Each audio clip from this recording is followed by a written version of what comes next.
¿Qué tal? ¿Cómo les va? En Perfiles de hoy es un placer tener con nosotros al profesor Loris Sanata, profesor italiano de la Universidad de Bolonia, y se ha especializado durante los años y ha investigado sobre la religión y los regímenes políticos en América Latina, ¿no? El profesor Sanata es autor de varias obras muy importantes y una mirada muy particular y muy importante para todos los argentinos. Habla de la biografía de Eva Perón, de Perón y el mito de la Iglesia Católica, la historia de la Iglesia. Ha investigado en la Argentina y en Santa Fe documentos que conforman una mirada que es importante tenerla, porque muchas veces en la Argentina nos miramos en el ombligo. y es interesante que nos miren desde un país que también ha tenido una tradición muy fuerte desde el punto de vista de la Iglesia Católica, como Italia, de cómo se ve en la Argentina, ¿no?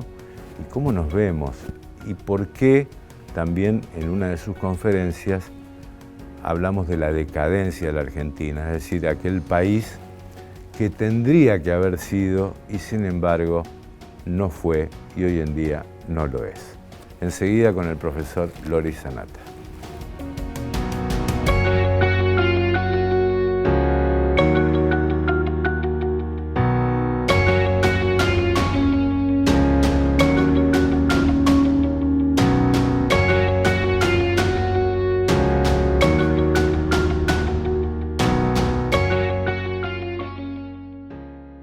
Loris, es un placer tenerte aquí, visitante ilustre de Santa Fe, declarado por la Universidad Nacional del Litoral, así que, bueno, un gustazo, ¿no? No, muchas gracias a ustedes, me están tratando todo tan bien que yo siempre amenazo con quedarme, porque lo paso realmente muy bien, muchas gracias. Una pregunta personal, digamos, ¿por qué el interés en América Latina, sus regímenes políticos y la influencia religiosa? ¿Cómo nace esa vocación, ese interés y esa investigación? O sea que al comienzo fue medio un azar, ¿no? ¿Sí? En la vida el azar es fundamental y es lindo que exista el azar, porque sí, si tuviéramos un destino ya escrito. Al comienzo fue un azar y yo, como muchos jóvenes, quería un poco, entre comillas, escaparme de mi país y conocer otras realidades, ¿no? Y me di cuenta que aquí y en Latinoamérica en general yo tenía instrumentos culturales para entenderlo, porque al venir de Italia con todas las afinidades históricas y culturales y lingüísticas también que tenemos, lo encontré natural. Entonces todo al comienzo para mí era buscar lo exótico, lo diferente. Y la verdad es que con el tiempo encontré lo parecido. Y entonces, claro, como historiador profesional que ya no era un joven investigador, desde cierto momento para mí, aún más que estudiar en sentido específico la historia argentina, los regímenes políticos latinoamericanos, era tratar de entender a partir de esa experiencia latinoamericana algunos conceptos o alguna regularidad de la historia en general y utilizar esos conceptos también para entender mi propio país, la historia europea. O sea que Argentina se transformó de un objeto, de una especie de pequeño ámbito de estudio que yo quería reservarme para mí mismo, como una ventana para, a partir de la casa argentina, estudiar el mundo. Se le dio vuelta como una tortilla, digamos. Está bien.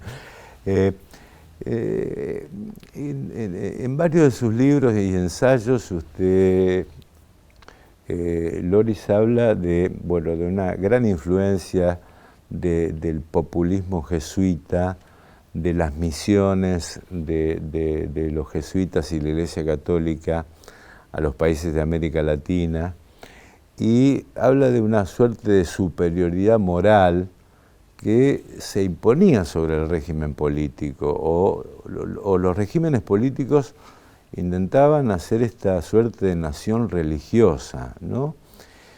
En un país como el nuestro, que a principios del siglo XX, prácticamente se perfilaba en el mundo como uno de los países más ricos y poderosos del mundo, ¿no? Y hoy hablamos de decadencia, 50% de pobres. ¿Dónde se ubica el punto de inflexión de por qué la Argentina cayó en la decadencia? Yo sé que no es fácil resumirlo, ¿no? Efectivamente. No es fácil, ¿no? Efectivamente no es fácil, pero bueno, había un gran intelectual venezolano que lamentablemente se suicidó en los años 70, se llamaba Carlos Rangel, que fue uno de los pocos en esa época en que observó que el cristianismo, para bien y para mal, o sea, pero el cristianismo ha sido la columna vertebral de la historia latinoamericana. No se puede entender la historia latinoamericana prescindiendo del cristianismo, entendido no como fe, porque la fe, bueno, está bien, pertenece a la esfera individual de la persona, sino como construcción de nuestros valores morales, de nuestros valores sociales, de nuestras instituciones políticas, o sea, como construcción histórica, ¿no? Porque claro, aquí no hubo fragmentación de la cristiandad antigua donde la fe coincidía con la política. Y esto tiene que ver con tu pregunta acerca de Argentina. O sea, ¿cuándo fue? ¿Qué pasó? El intento de la clase dirigente liberal, con enormes dificultades, fue de crear una nación moderna con pluralismo político, separación de poderes, iniciativa privada, incentivo a la innovación tecnológica, etcétera, a partir de un contexto del argentino que era un contexto, repito, de cristiandad finalmente, o sea, de fusión entre individuo y feligres, entre iglesia y Estado, entre política y religión. Y parecían lograrlo, pero el gran problema fue cuando se puso el problema inevitable en cualquier país que conoce una modernización, como había conocido Argentina en esa época, del ingreso de las masas en la vida política. Ajá. El mismo problema lo tuvo Italia, el mismo problema lo tuvo España, Portugal, Brasil, México, todos. ¿Por qué? Porque claro que la idea de la innovación, de la modernización que se inspiraba en los modelos protestantes de Europa era una idea cultivada por las élites. En cambio, las masas llevaban una visión más tradicional que venía de una visión religiosa del mundo que los había plasmado durante siglos. Y esta visión del mundo era una visión en la Argentina, especialmente en la Argentina por el tema de la inmigración, que hacía que existiera una gran demanda de identidad nacional. ¿Y cuál es el elemento que nos une? De buscar un elemento aglutinador de tipo religioso, más que político. Y por lo tanto el concepto de pueblo se desarrolló a partir de una identidad religiosa, más que de la pertenencia a una comunidad política basada en el concepto de ciudadanía. Ahora, la identidad religiosa es un concepto absolutamente antinómico con el progreso, con la prosperidad, con la iniciativa particular, incluso con la pluralidad de ideas, ¿no? Tendencialmente sí, claro, no todas las identidades religiosas, ¿no? Sí. Claro que en el mundo protestante, donde no existe una iglesia piramidal e institucional, sí, el nacimiento de la reforma significó también fractura política, pluralismo político, ¿no? En el mundo católico no, repito, yo no doy un juicio de valor en ese sentido, es una realidad histórica, se mantuvo una fusión entre política y religión, y crear, por lo tanto, la libertad política y el pluralismo político dentro de una fusión entre política y religión se vuelve extraordinariamente complicado. Y además, el catolicismo siempre mantuvo, en su corriente mayoritaria, hacia todos los elementos de la modernidad, que venían precisamente del mundo protestante, una actitud negativa, o sea, siempre tuvo una visión del pobre como encarnación de la pureza y de la virtud, y del rico como encarnación del pecado. Siempre tuvo una actitud negativa como si fueran pecados hacia el comercio, hacia la innovación tecnológica, hacia la libertad de empresa. Y esto dejó una marca muy profunda en la cultura política, social, económica y religiosa argentina, sin duda. Ahora, no resultaba, bueno, es difícil de entenderlo, ¿no? Pero no resultaba absolutamente más conveniente darle más herramientas a los pobres y no empobrecer a los ricos, que son los que generan también la posibilidad de riqueza y trabajo, por ejemplo? ¿No es más digno? En esa visión tradicional, en esa interpretación casi literal de las Sagradas Escrituras que se mantuvo en gran parte del catolicismo argentino, y yo diría también en la cultura política general del país, con excepciones por supuesto, sí, claro, la idea era el mito de la restitución, o sea, la idea que efectivamente en el reino de los cielos entraría el pobre, no el rico, y que por lo tanto un gobierno que se inspirara en ese tipo de valores debería castigar la riqueza y elevar a mito el pobre, a arquetipo de pureza. Pero al mismo tiempo en esta visión el pobre siempre es considerado como menor, como los antiguos jesuitas de las misiones en los años, en los siglos XVII, XVIII, la idea es que a salvar las almas de los indígenas salvaban su propia alma. Y lo estamos viendo todo el tiempo, ¿no? A lo mejor clases dirigentes que son cultas y que tienen un nivel de vida de elevado bienestar, tienen una relación extraordinariamente paternalista hacia los pobres, ¿para qué? Tal vez para salvarse su propia alma, ¿no? Sí. Profesor, en su libro El populismo jesuita, usted traza un eje Perón, Fidel, Chávez, Bergoglio, pero digamos que retoman esa idea de en una mano la cruz y en la otra la espada, ¿no? Por las misiones jesuíticas que vinieron a catequizar aquí a América Latina, ¿no? Es decir, los gobernantes utilizaron digamos, el Estado como Estado ético, y de esta forma ser uno el Estado, y usted habla de unanimidad, o se llegó a una, yo diría, niveles de competencia entre la religión y la política. A ver si me entiende la pregunta. Bien, ahora, claro que por un lado estos personajes son diferentes entre ellos, como todos los fenómenos históricos son diferentes entre ellos, pero forman parte de una misma familia. Y esa misma familia se le podrían añadir muchos otros personajes, que por supuesto yo no podía incluir en mi investigación. ¿Qué tienen en común a pesar de sus diferencias? Tienen en común la idea, efectivamente, de que el fundamento cultural y por lo tanto político de los regímenes políticos en América Latina debe ser la idea orgánica de sociedad que viene del pasado hispano. Ellos no lo reivindican como tal, no piensan en el pasado hispano, pero de eso se trata, o sea, el fruto de la evangelización durante siglos en América Latina. Y el enemigo de todos, el eterno enemigo de todos, esto está muy claro, es la modernización de origen anglosajón y protestante, y por lo tanto el individualismo, el protestantismo, la democracia constitucional, etc., y la economía de mercado. Y en términos económicos y científicos, el avance de la ciencia, tal cual. La prosperidad, el capitalismo, son todos pecados. Todo pecado. El racionalismo, la ilustración, la innovación tecnológica, la separación de poderes, todo aquello que desde su punto de vista fragmenta la identidad y la pureza originaria del pueblo, entendido, uso una expresión típica de Bergoglio, en ese caso del pueblo mítico de los orígenes.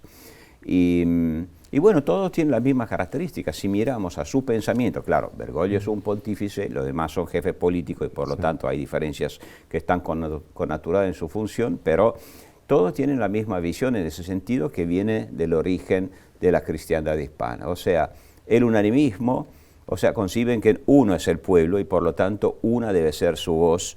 Y esto implica que tanto la separación de poderes como el pluralismo político no son desde su punto de vista valores, sino más bien fragmentación de lo que debería ser unido. Es decir, Montesquieu es un diablo. Montesquieu es la encarnación del pecado, ¿no? Como decía Fidel Castro, nunca entraría la famosa división de poderes de famoso Montesquieu en Cuba, y efectivamente nunca ingresó. Y lo vemos que esos otros fenómenos, cuando gobiernan, no le tienen respeto y tienen la tentación de tomar control de todos los poderes para reunificar el pueblo, que no es todo el pueblo, es su pueblo, entendido como una especie de pueblo mítico, el pueblo elegido que ellos salvan de la corrupción de la historia para llevarlo a la tierra prometida. Una pequeña pausa, un minuto. Me gustaría preguntar, ¿cuál es el paso entre populismo y fanatismo? ¿No? Y algunos temas de actualidad que tienen que ver con la realidad argentina cuando se habla de la cultura del odio, del nosotros y ellos, ¿no? ¿Enseguida? ¿Puede ser? Enseguida. Con Loris Sanata aquí en Perfiles de Época.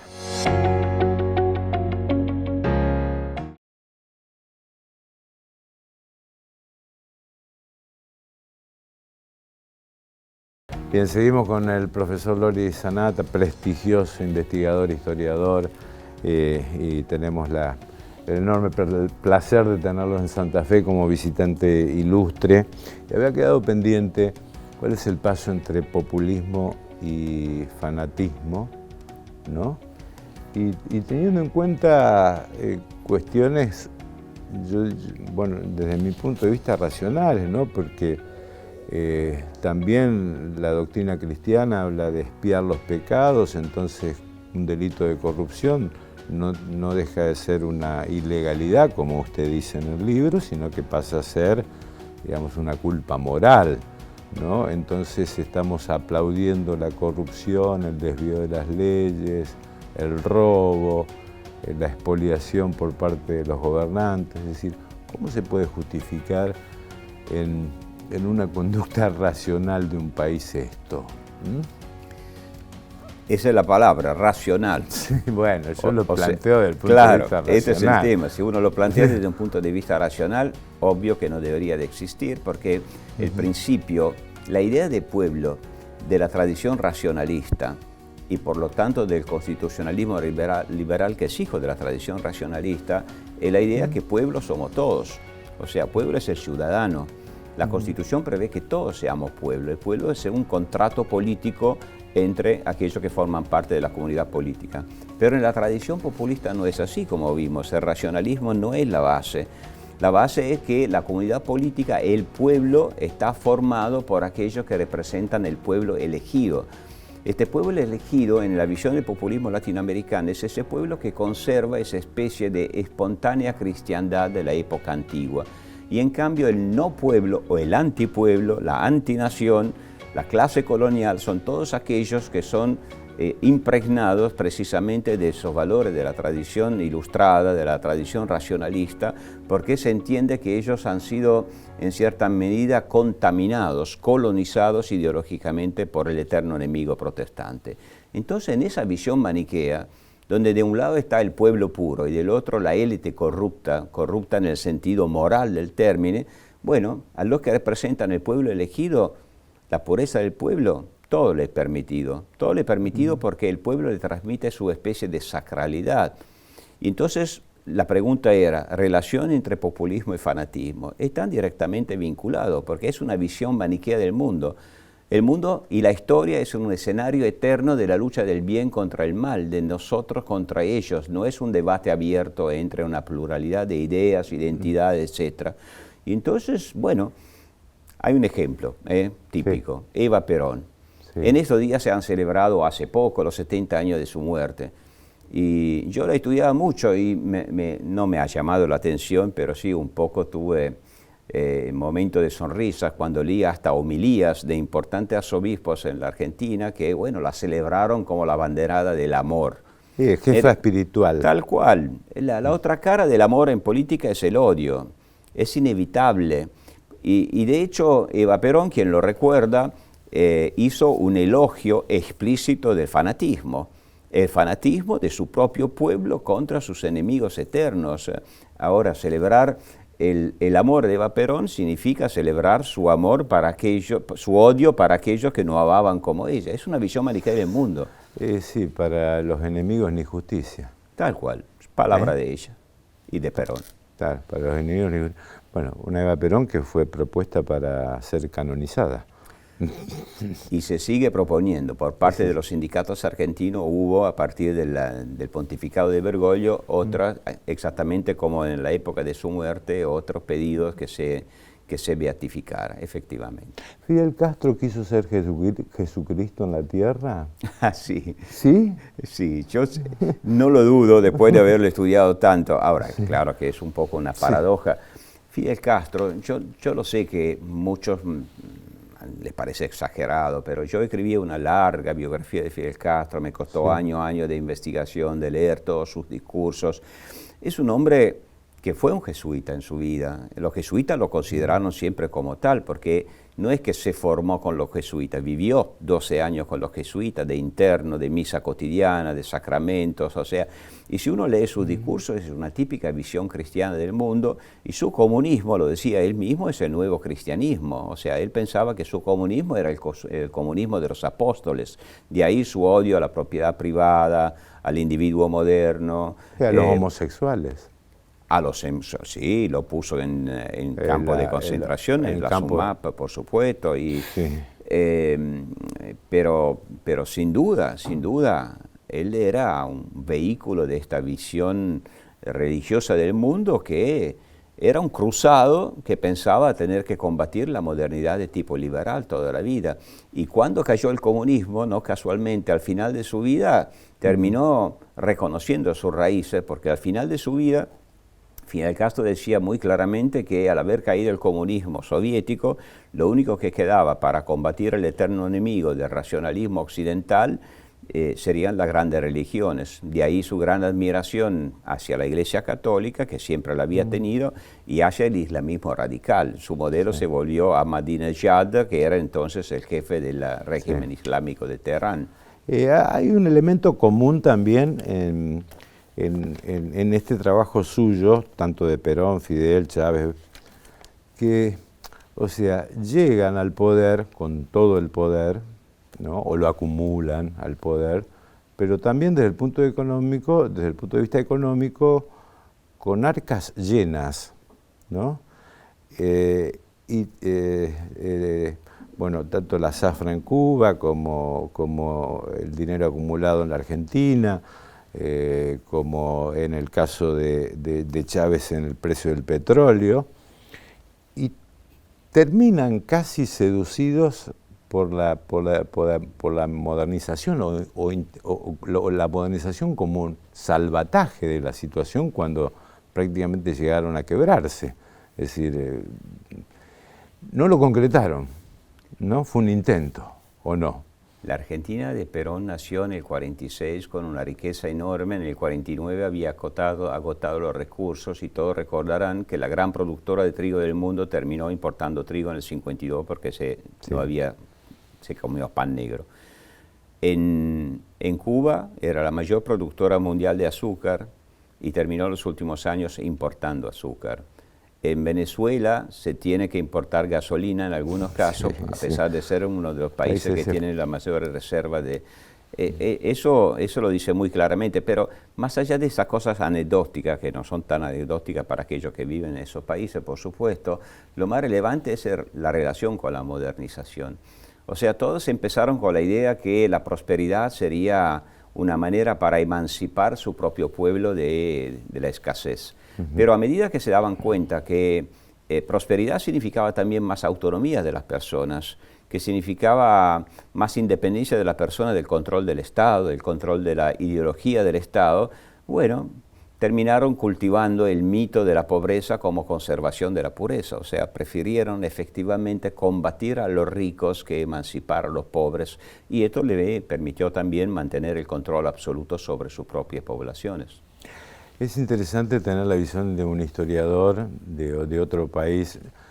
No sé si lo comprometo o no con esta pregunta, ¿no? Pero después de que la Argentina haya tenido sus periodos de prosperidad, incluso en materia educativa también, ¿no?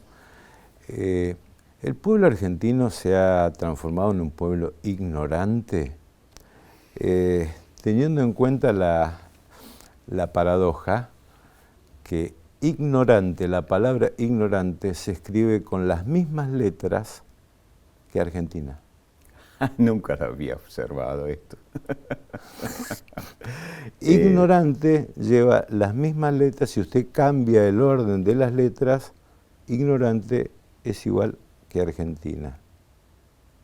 La misma palabra. Qué curioso. Nunca lo había observado, pero no, la pregunta no me compromete de ninguna manera. Yo no creo que esto haya pasado en la Argentina. Creo que la Argentina sea un país que tenga un extraordinario capital humano. Lamentablemente mucho de ese capital humano se va del país, como todos saben. Y esa es una lástima, pues capital humano creado por el sistema argentino. Y no es como muchos jóvenes que van y vienen. El riesgo es que muchos de aquellos que se van y ya no se vuelven. Este es el gran tema. Sí. Después, claro que la escuela argentina sí que tiene un enorme problema, está admitido por todos, o sea que efectivamente ha muy decaído. Es un problema universal el tema de cómo las escuelas logran representar una sociedad cada vez más compleja, pero en la Argentina más. Y sin duda en la Argentina se ha avanzado también un poco en tema de creación de un Estado ético. Se ha utilizado demasiado en muchas oportunidades la escuela más para difundir una especie de catecismo de valores bastante simplistas y baratos para crear fidelidades políticas en lugar de abrirse a la innovación. Eso sí que es una tarea pendiente, sin duda. Loris, realmente ha sido un placer, muchas gracias por estos minutos con nosotros. Muchas gracias a ustedes aquí por haberme invitado, es un gran honor para mí. Bueno, y recomiendo nuevamente El populismo jesuita, ¿no? Un libro, yo diría, imprescindible. Gracias Javier, ¿no? por esta predisposición y por supuesto toda la cobertura de la visita de Loris Sanata, Javier Aga, visitante ilustre de Santa Fe. Bueno, gracias Maggie, está Rodri y Agustín en la producción del programa y muchas gracias por estar aquí.